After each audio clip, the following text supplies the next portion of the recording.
Praise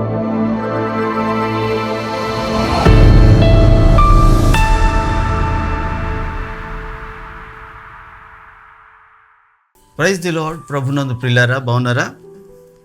ఈ రోజున దేవుని యొక్క వాక్యంలో నుండి మరి ఆకాశములు దేవుని యొక్క మహిమను కీర్తనల భాగంలో 19వ కీర్తన మొదటి మాటలో ప్రభు యొక్క వాక్యము సెలవిస్తున్న రీతిగా, ఆకాశములు దేవుని మహిమను వివరించుచున్నవి, అంతరిక్షము ఆయన చేతి పనిని ప్రచురపరచుచున్నది. పగటికి పగలు బోధ చేయుచున్నది, రాత్రికి రాత్రి జ్ఞానము తెలుపుతున్నది. వాటికి భాష లేదు, మాటలు లేవు, వాటి స్వరము వినబడలేదు. వాటి కొలనూలు భూమి అందంతటా వ్యాపించి ఉన్నది. లోక దిగంతముల వరకు వాటి ప్రకటనలు బయలు వెళ్ళుచున్నది. వాటిలో ఆయన సూర్యుడికి గుడారం వేశాను. దేవుడి వాక్యం ద్వారా మనతో మాట్లాడును గాక. Praise the lord. ప్రభు యొక్క కృపచేత మరి యొక్క తరుణము మీతో కూడా దేవుడు ఇలాగున ఈ యొక్క మాధ్యమం ద్వారా మాట్లాడడానికి సహాయం చేస్తున్నారు. ఈ రోజున ఆకాశము దేవుని మహిమను వివరించుచున్నది. అవును, ఆయన మహిమను మనము వివరించవలసిన వారమై ఉన్నాం. ఆకాశము దేవుని మహిమను వివరిస్తుందంట. ఎలాగ వివరిస్తుంది అంటే, ఆకాశము ఎప్పుడైతే దేవుడు దానిని కలుగునుగాక అంటూ మరి ఆది కాండములో మరి కలగజేశారో, మరి ఆ దినము నుండి దేవుని యొక్క నమ్మకమైన మరి పని ఏదైతే అప్పగించబడిందో ఆకాశానికి, ఆ పనిని చేస్తూనే వివరిస్తుందంట, మహిమపరుస్తుందంట. ఈ రోజున ప్రతి ఒక్క మనిషిని దేవుడు ఒక ప్రయోజనకరమైన పాత్రగా ఈ భూమి మీదకి పంపించాడు. ఎవరి పట్ల ఏ ఉద్దేశము లేకుండా ఏదో ఒక రకంగా మనము కలగడానికి దేవుడు మనల్ని ఇక్కడికి అనుమతించలేదు. ఈ భూమి మీద ఉన్న ప్రతి ఒక్కరి పట్ల ఆయనకి ఒక చిత్తము కలిగి ఉన్నారు. ఈ రోజున మరి ఆకాశము మనకేం చెప్తుందంటే, నన్ను నియమించిన మరి ప్రకారము నేను ఇప్పటికీ కూడా ప్రభు యొక్క సేవలోనే ఉన్నాను. ప్రభు నియమించిన ఆ పనిలోనే ఉన్నాను. మరి నువ్వు ఉన్నావా?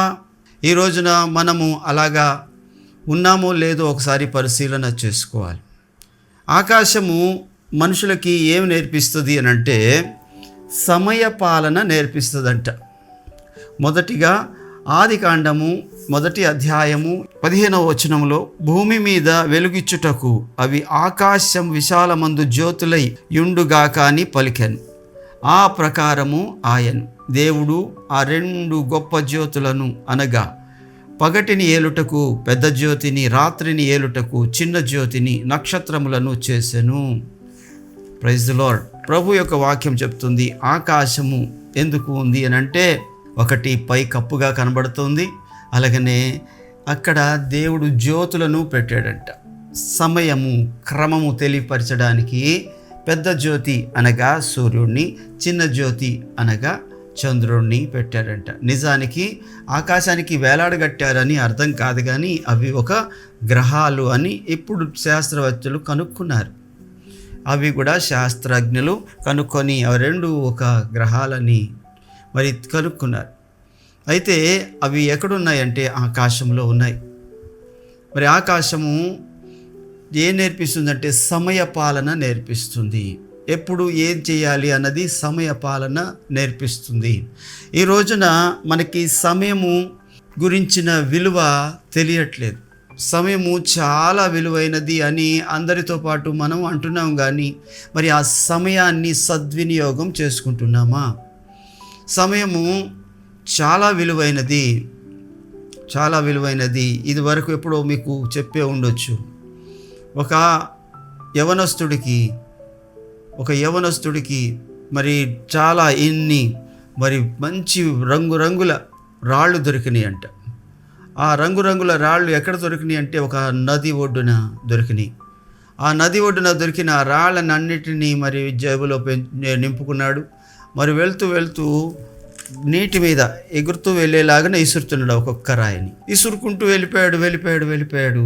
చాలా దూరం వెళ్ళిపోయాక ఇంకా ఒక 5-10 రాళ్ళు ఉన్నాయేమో. ఆ రాళ్ళు ఉండగా ఎవరో ఒక పెద్ద ఆయన, బాబు ఏది ఆ రాయి ఒకసారి చూపించు అన్నాడు. చూపించు అంటే ఆ రాయిని చూడగానే ఆయన ఆశ్చర్యపోయాడు. ఇవి నీకు ఎక్కడ దొరికాయి అన్నాడు. ఫలానా దగ్గర దొరికాయి. ఇవి ఏంటనుకున్నావు? చాలా విలువైన రాళ్ళు, ఇవి చాలా విలువైన రాళ్ళు అని అన్నాడు. అవునా అంటే వెంటనే తీసుకొని వెళ్ళి ఎవరైతే మరి ఆ యొక్క రాళ్ళ గురించి మరి జ్ఞానం కలిగి ఉన్నారో మరి ఆ యొక్క జ్ఞాని దగ్గరికి తీసుకొని వెళ్ళినప్పుడు ఇది చాలా విలువైన రాయి అని ఆయన దానికి లెక్క కట్టాడు. నేను 50,000 ఇస్తావా అని అడిగాడు. ఇవ్వను అని అన్నాడు. సరే ఇంకొక 50,000 కలిపేసి ఇస్తానన్నాడు. ఇవ్వను అన్నాడు. అలాగున దానికి 50 లక్షల వరకు వెళ్ళిపోయాడు అవతల ఆయన. అనగా ఆ రాళ్ల విలువ తెలిసిన వాడికే తెలుసు మరి అది ఎంత విలువైనదో. అప్పుడు ఆ కుర్రాడు బోర్న ఏడ్చాడంట. ఎందుకు ఏడుస్తున్నావు అని అడిగారు. ఎందుకు ఏడుస్తున్నావు అంటే, ఈ 10 రాళ్ళకి 50 లక్షలు ఇస్తానంటున్నారు మీరు.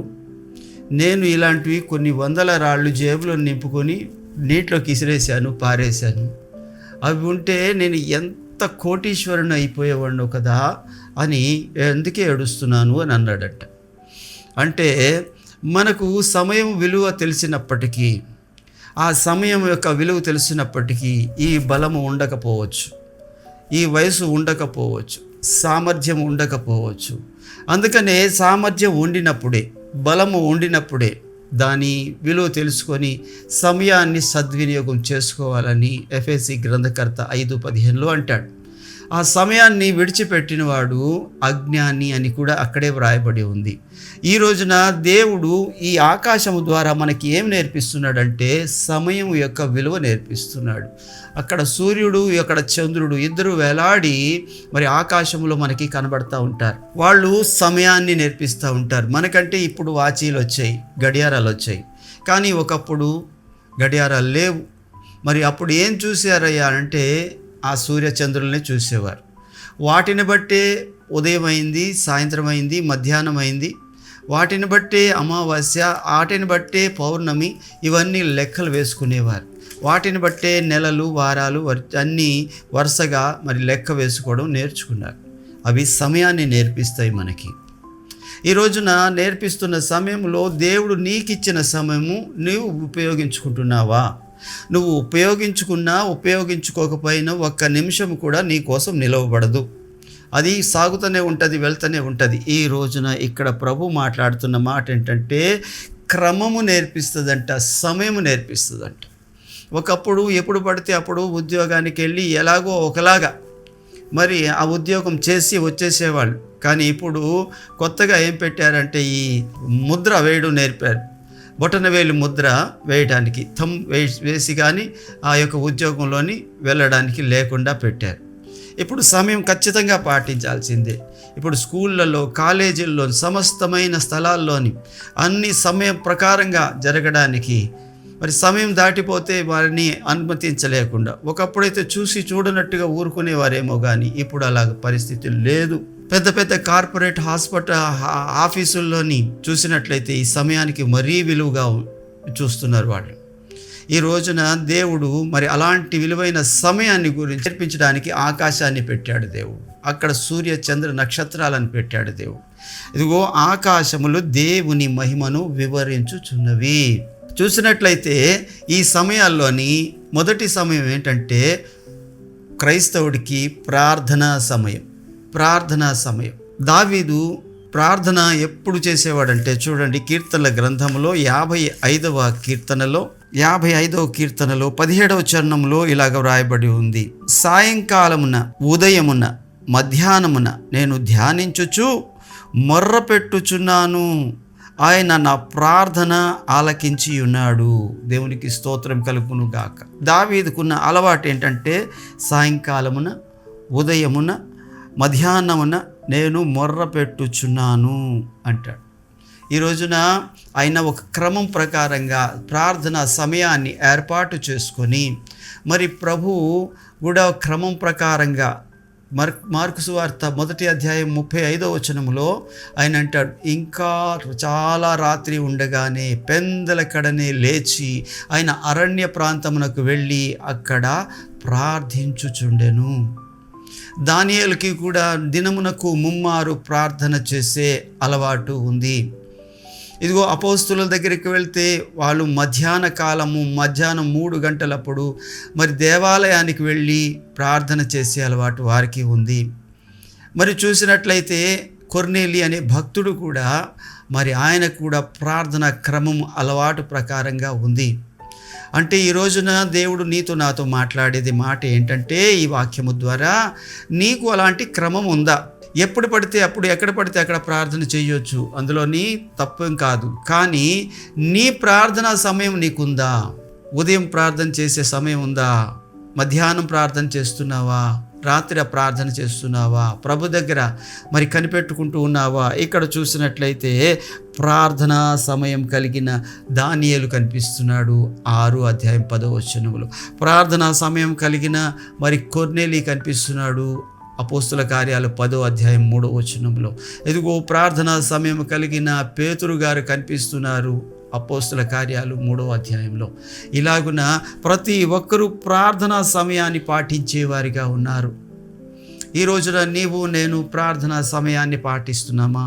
పాల్ యాంగ్చో గారు మరి ఒకసారి ఆయన ఉదయము వాళ్ళ మందిరంలోని ప్రతి రోజు కూడా తెల్లవారుజామునే 4 ప్రార్థన సమయం అంట. ఆ సమయంలోని వారితో పాటు మరి ఆ యొక్క భక్తులందరూ పాల్గొంటారు. అందులోని ఎవరో ఒక ఆయన మరి ఆ ప్రార్థన నడిపించే వ్యక్తి ఒక ఆయన ఉన్నాడు.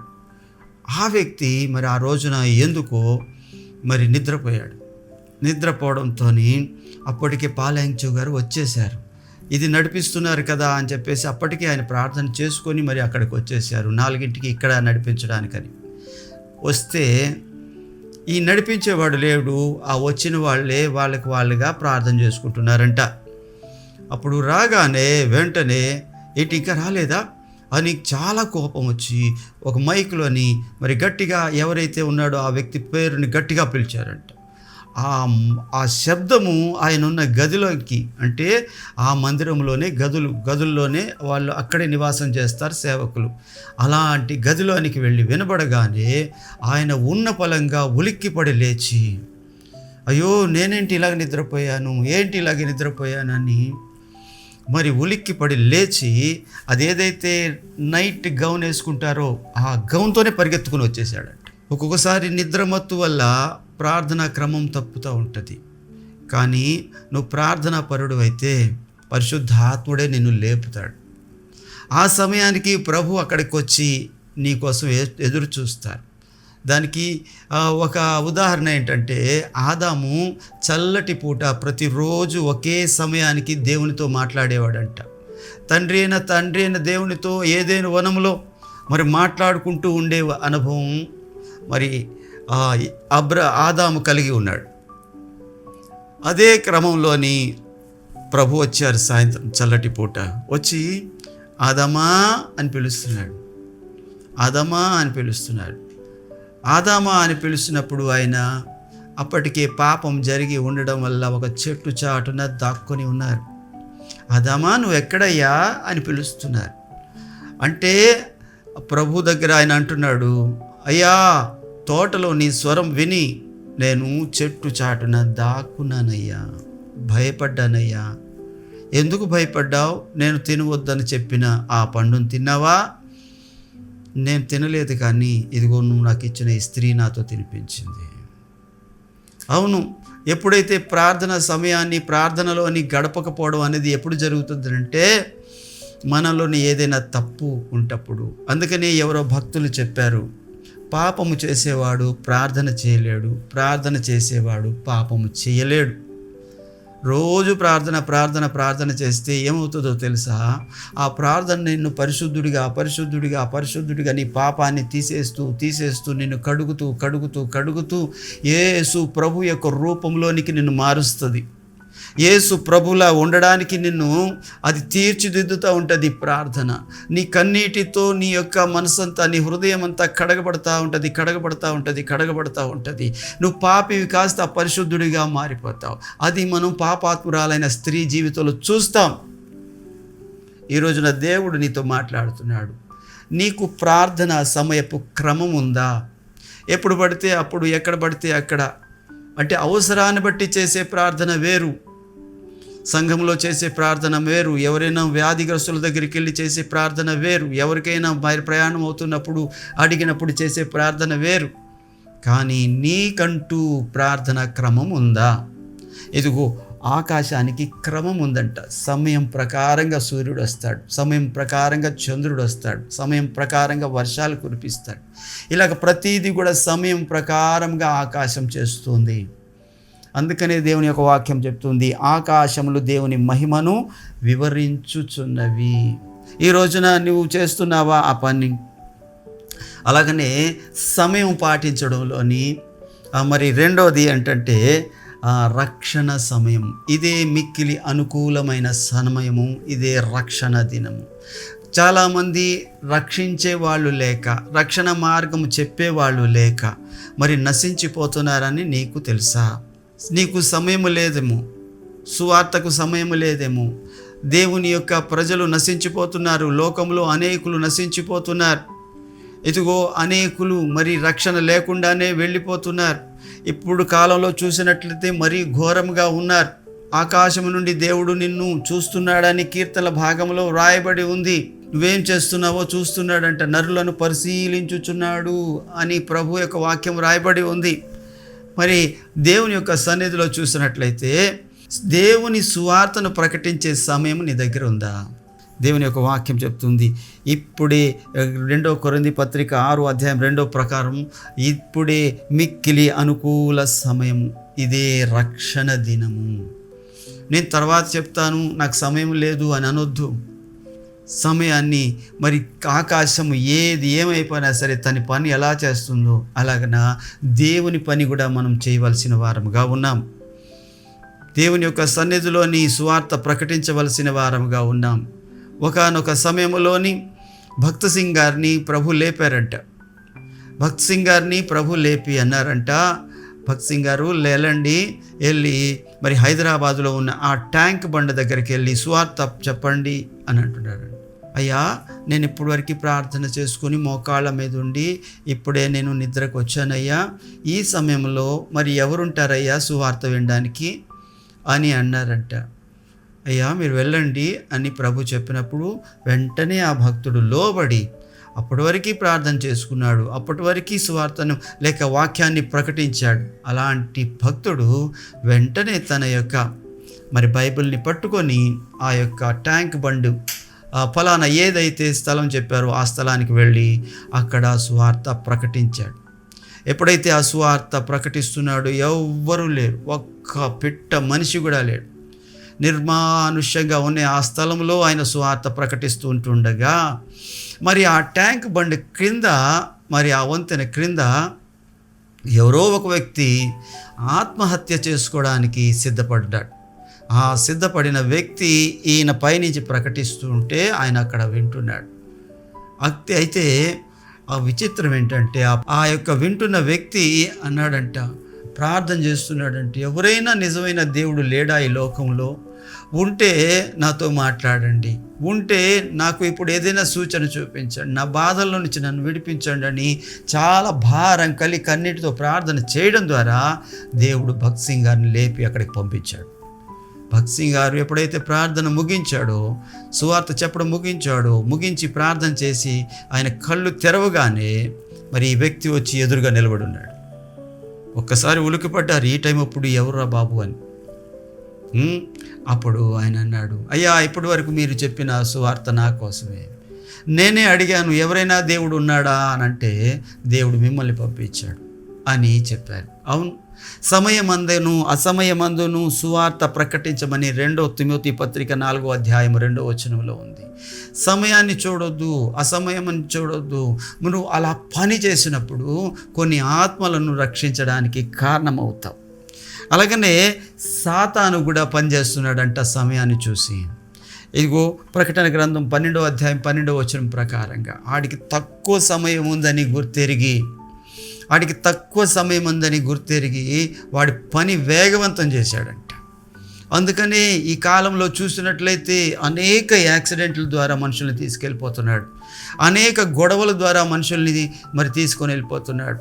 ఇదిగో అనేకులను ఉగ్రులుగా మార్చేసి మరి తుపాకులతో కాల్చేసుకునేవారిగా మీరు చూస్తున్నట్టయితే మరి అనేక దేశాలలో మరి ఉగ్రవాదం పెచ్చురిల్లిపోయింది. మన దేశంలో కూడా ఉంది. మన దేశం కంటే అనేక దేశాలలో మరి 100 మందిని కాల్చి పడేస్తున్నారు. వాళ్ళందరూ నరకానికి వెళ్ళిపోతున్నారు. ఈ రోజున దేవుని యొక్క సన్నిధిలో ప్రార్థించే సమయం నీకుందా? ఈ రోజున దేవుని సన్నిధిలోని సువార్త ప్రకటించే సమయం నీకుందా? ఈ రోజున సాతాను చూస్తే ఆడి సమయం చాలా తక్కువ అని చూడండి. ప్రకటన గ్రంథం 12వ అధ్యాయం 12వ వచనంలో ఈ మాట మీరు చదివినప్పుడు అయ్యో మనం ఎందుకు అలా లేము, వాడు ఎందుకు అంత స్పీడ్గా ఉన్నాడు అన్నది గ్రహించగలుగుతారేమో. 12వ అధ్యాయం 12వ వచనం, అందుచేత పరలోక నివాసులారా ఉత్సహించుడి, భూమి సముద్రమా మీకు శ్రమ, అపవాది తనకు సమయము కొంచెమే అని తెలుసుకొని బహు క్రోధము గలవాడై మీ యొద్దకు వచ్చి ఉన్నాడని చెప్పెను. అదే పేతురు గారు ఏమంటారంటే, మన విరోధి అయిన అపవాది గర్జించు సింహం వల్లే ఎవరిని మృంగుదునా అని వెతుకుచూ తిరుగుతున్నాడంట. ఈ రోజున నువ్వు నిద్రపోవడానికి వీల్లేదు, నువ్వు సోమరితనంగా ఉండడానికి వీల్లేదు. నీవు దేవుని యొక్క సన్నిధిలోని సమయాన్ని సద్వినియోగం చేసుకునే జ్ఞానిలాగా ఉండాలి. ఇదిగో ప్రార్థన సమయంలో ప్రార్థన, సువార్త సమయంలో సువార్త, దేవుని యొక్క పనులు చేయడంలో ఆ యొక్క సమయాన్ని గడిపినప్పుడు నీ సమయాన్ని నువ్వు సద్వినియోగం చేసుకున్నవాడు అవుతావు. లేదు అనంటే ఆకాశములు దేవుని మహిమను వివరిస్తున్నాయి, సమయాన్ని పాటిస్తూ ఉన్నాయి. ఉదయం ఖచ్చితంగా తెల్లవారుతుంది, రాత్రి ఖచ్చితంగా చీకటి పడుతుంది. ఏ రోజున ఎలాంత ఎండ ఉండాలి, ఎలాగ ఉండాలి, ఎండాకాలం ఎండ ఎలాగ ఉండాలి, చలికాలం ఎండ ఎలాగ ఉండాలి అని దేవుడు నియమించిన ప్రకారంగా తన పని తాను చేసుకుని వెళ్తుంది. ఈ రోజున దేవుడు నీకు నియమించిన ప్రకారం, ఈ వాక్యంలో సూచించిన ప్రకారం నువ్వు చేస్తున్నావా? చేయకపోతే ఈ మాటలు నీ కోసమే. ఈ ప్రార్థన సమయం క్రమం లేకపోతే ఈ మాటలు నీ కోసమే. సువార్త ఇప్పటివరకు నువ్వు ప్రకటించకపోతే ఈ మాటలు నీ కోసమే. దేవుని పరిచర్యలో నీ భాగం లేకపోతే ఈ మాటలు నీ కోసమే. కనుక ఈ మాటలను విని గ్రహించి అలాగున నువ్వు నడుచుకుంటావని కోరుకుంటూ ఈ నా మాటలు ముగిస్తున్నాను. దేవుడి వాక్యము నీ వినికిడిలో నా వినికిడులు దీవించునుగాక. Praise the Lord. వందనాలండి. చిన్న ప్రార్థన. పరిశుద్ధుడా, ప్రేమ నమ్మకం కలిగిన దేవ, కృపా సత్య సంపూర్ణుడా, మీకు స్తోత్రాలు. ఈ సమయంలో ప్రభువా మరి యొక్క ఆకాశములు దేవుని యొక్క మహిమను వివరిస్తున్నాయి. అందులో మొదటిది ప్రభువా మరి సమయము ఎలా పాటించాలో అవి మాకు నేర్పిస్తున్నాయి అయ్యా. అలాగ సమయాన్ని పాటించేవారముగా, ప్రార్థనా సమయాన్ని పాటించేవారముగా, మందిరానికి వెళ్ళే సమయాన్ని పాటించేవారముగా, సువార్త ప్రకటించే సమయాన్ని పాటించేవారముగా మేము ఉండడానికి సహాయం చేయండి. కృప చూపించి మహిమ పొందమని యేసు నామములో అడుగుతున్నాను తండ్రి. ఆమెన్. ప్రైజ్ ది లార్డ్ అండి. అందరికీ ప్రభు మిమ్మల్ని దీవించునుగాక. మీకు ఇష్టమైతే ఈ యొక్క వాక్యాన్ని షేర్ చేయండి, అలాగనే సబ్స్క్రైబ్ చేయండి. మీకు వీలైనంత మందికి దీనిని పరిచయం చేయండి. దేవుడు మిమ్మల్ని దీవించునుగాక. వందనాలు.